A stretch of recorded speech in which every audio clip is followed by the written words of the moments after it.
பார்க்க போகிறோம்னா உருண்டை குழம்பு வைக்க போகிறோம். அதுக்கு உருண்டை குழம்புக்கு ஃபஸ்ட்டு வந்து ஊற போடணும். துவரம்பருப்பு வந்து 1 கப்,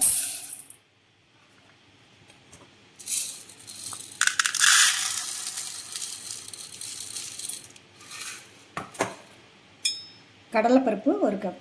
இதை ஃபஸ்ட்டு நம்ம ஒரு 8 மணி நேரம் நல்லா ஊற வச்சுக்கிற போகிறோம். எந்த சம அளவு எடுக்கணும்.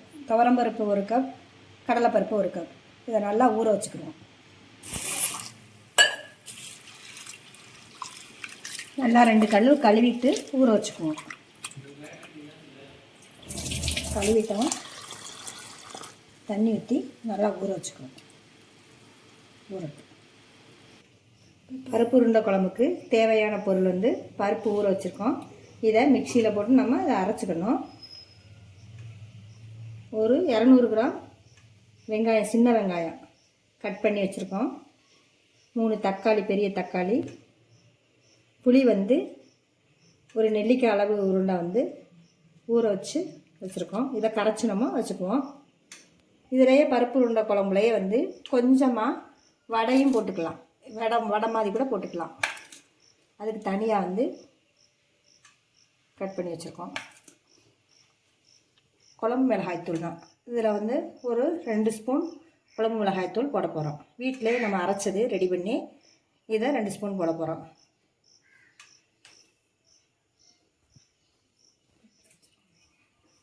இப்போ பருப்பை அரைக்க போகிறோம். அதுக்கு பெரிய மிக்சி சார் எடுத்துருக்கோம். நீங்கள் தேவையான சின்னதில் கொஞ்சம் கொஞ்சமாக போட்டுக்கோங்க. தேவையான அளவு உப்பு, அந்த உருண்டைக்கு தேவையான அளவு மட்டும் உப்பு போடுறோம். சோம்பு 1 ஸ்பூன் சோம்பு போடுறோம்.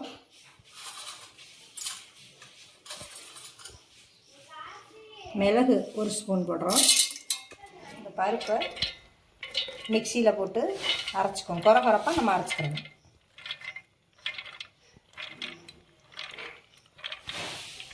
வாங்க அரைச்சிட்டு வந்து பார்ப்போம்.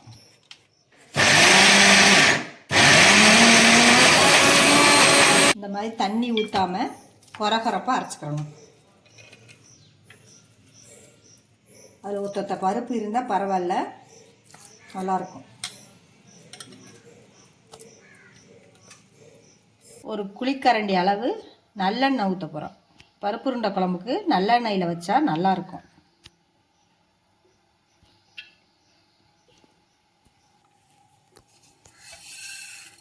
எண்ணெய் காஞ்சிடுச்சு. கடுகு உளுந்தம்பருப்பு 1 ஸ்பூன், கடுகு உளுந்தம்பருப்பு 1 ஸ்பூன், வெந்தயம் 1 ஸ்பூன், சோம்பு 1/2 ஸ்பூன் சோம்பு,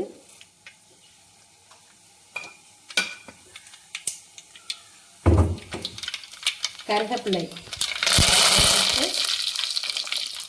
சின்ன வெங்காயம் 200 கிராம் நறுக்கி வச்சுருக்கோம். நல்லா பெருசு நறுக்கி வச்சுருக்கோம். சின்ன வெங்காயம் நல்லா வதங்கட்டும்.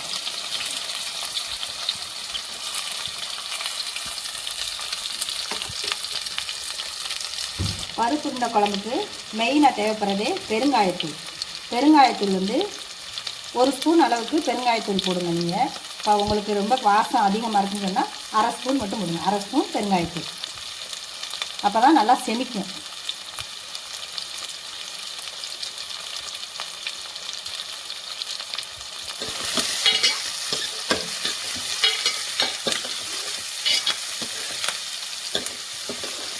வெங்காயம் நல்லா வதங்கட்டும். இதுக்கு தேங்காயெல்லாம் சேர்க்காம நம்ம உருண்டை குழம்பு வைக்க போகிறோம்.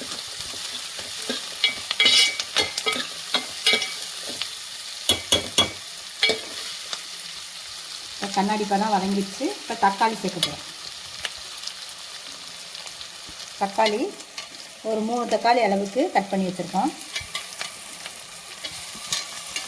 நல்லா பொடிசாக கட் பண்ணிக்கோங்க.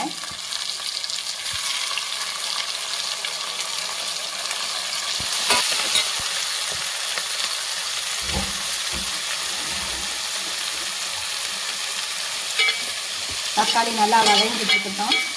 அதுக்குள்ளேயே நம்ம உருண்டையை உருட்டி வச்சுக்கணும். இதிலேயே நம்ம உப்பு, சோம்பு, மிளகு போட்டு அரைச்சிருக்கோம். சின்ன வெங்காயம் தான் போட்டிருக்கோம். இப்போ இந்த உருண்டைக்கு வந்து மொத்தத்திலே சின்ன வெங்காயம் தான் சேர்த்துருக்கோம் அதிகமாக.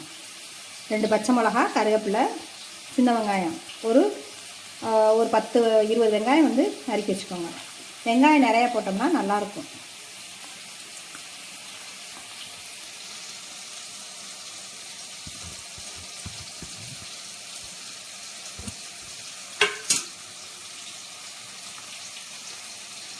உப்பு முதலே போட்டிருக்கோம்.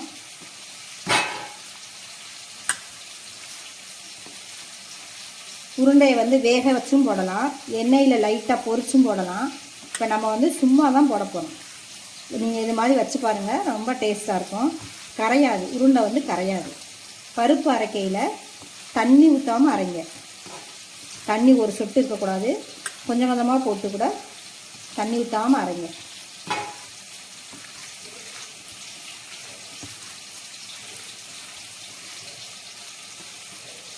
இதே இதை வந்து இந்த மாவுலையே ஆமை வடை மாதிரி தட்டி எண்ணெயில் போட்டு வடையாக செஞ்சுக்கலாம்.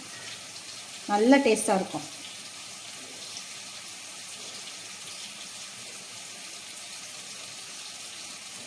இப்போ நம்மளுக்கு தேவையான அளவு உருண்டையை இப்படி உருட்டி வச்சுக்குவோம்.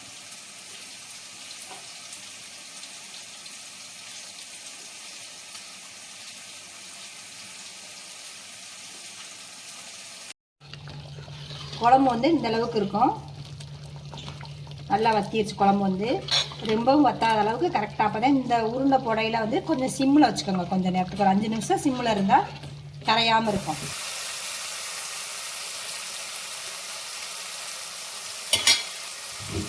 இந்த குழம்புக்கு தேவையான உப்பு இந்த வெங்காயத்தோடையே போட்டு வதக்கணும்.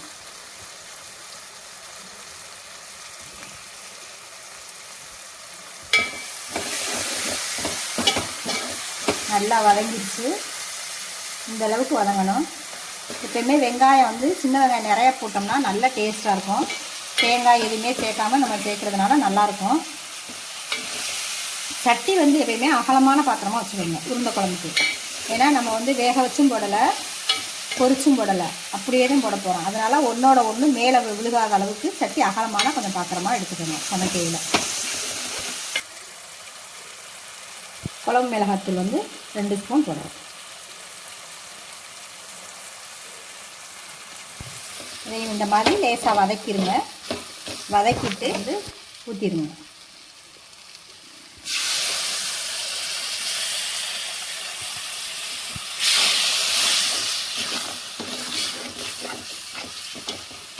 ஊற்றிட்டு மிக்சியில் நம்ம பருப்பு அரைச்சி வச்சுருக்கோம்ல, அந்த பருப்பு அரைச்சதில் கொஞ்சமாக எடுத்து வச்சுட்டு அந்த மிக்சியை கழுவி நீங்கள் ஊற்றுனீங்களாவே போதும்.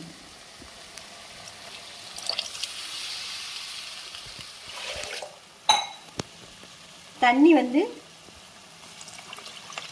கொஞ்சம் அதிகமாகவே ஊற்றணும். உருண்டை குழம்பு வந்து கரையும், அதனால் லைட்டாக கரையாமல் இது பண்ணுறதுனால தண்ணியாக இருந்தால் தான் ஒன்றோட ஒன்று ஒட்டாமல் இருக்கும்.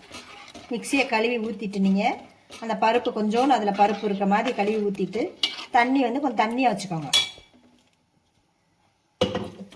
இந்த அளவுக்கு இருக்கட்டும். இது நல்லா கொதித்து பொடி வாசம் போகிற அளவு நல்லா வத்தட்டும். நம்ம அப்புறம் உருண்டையை போடுவோம். குழம்பு நல்லா கொதிச்சுட்டு இருக்கட்டும்.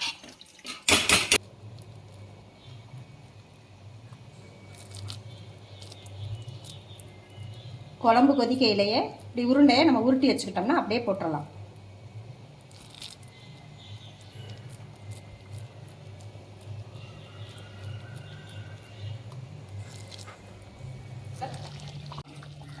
ஒன்றொன்னா அப்படி போடுவோம், கரையாது. நீங்களும் இதே மாதிரி செஞ்சு பாருங்கள். அகலமான பாத்திரம்னா அப்படி தனித்தனியாக அப்படி போடலாம்.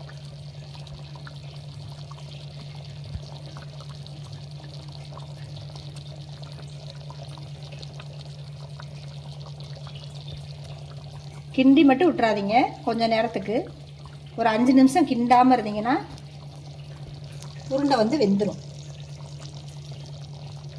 ஒரு 10 நிமிஷம் வெந்துச்சுனாவே போதும்.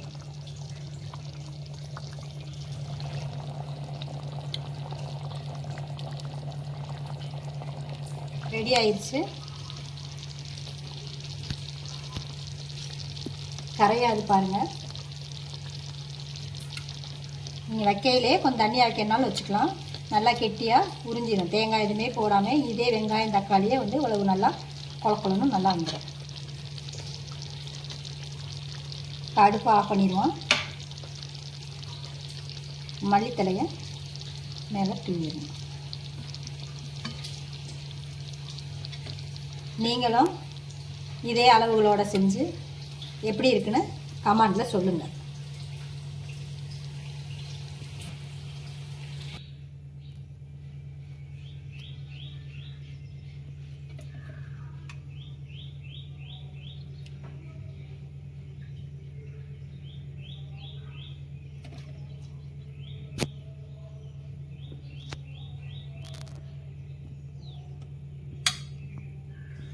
இது சப்பாத்தி, பூரி, சாதம் எல்லாத்துக்கும் சூப்பராக இருக்கும்.